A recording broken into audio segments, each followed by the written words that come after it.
What knots should I know canyoneering? If you are planning to go canyoneering, you might be wondering what knots are essential to know.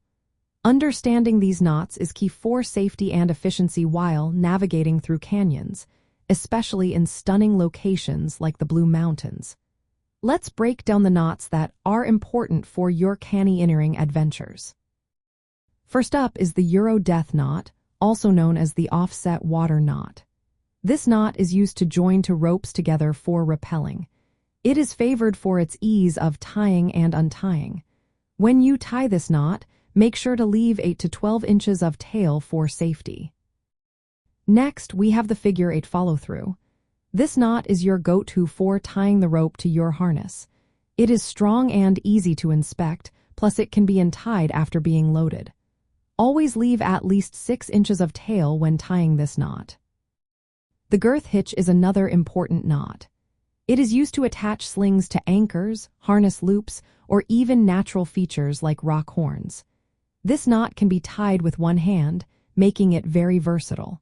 However, remember that slings tied this way should not be left on harness loops for long periods. Another knot to know is the figure 8 on a bight. This knot creates a secure loop in the middle of a rope, which is useful for attaching carabiners or creating anchor points. The double fisherman's knot is a strong bend knot for joining two ropes. This knot is often used when longer rappels requiring rope extension. The clove hitch is a hitch knot that is useful for attaching ropes to anchors or carabiners. It also helps in adjusting tension when needed. Blocking knots, such as variations of the figure 8 or clove hitch, are used to rappel on a single strand and retrieve the rope afterward.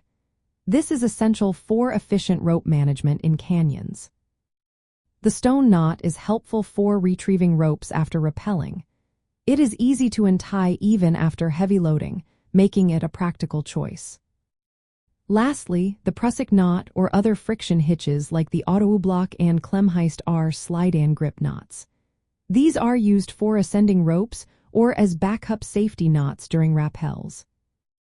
When you are at a park or campground, especially in the Blue Mountains, it is a good idea to practice these knots before heading out. Make sure they are tied correctly, dressed neatly, and tested for security. Knowing these knots not only supports safe movement through canyons but also protects the environment by minimizing anchor damage. Focusing on mastering a few critical knots well is better than knowing many knots poorly. Proper knot knowledge will enhance your safety and enjoyment in canyoneering adventures within parks and campgrounds.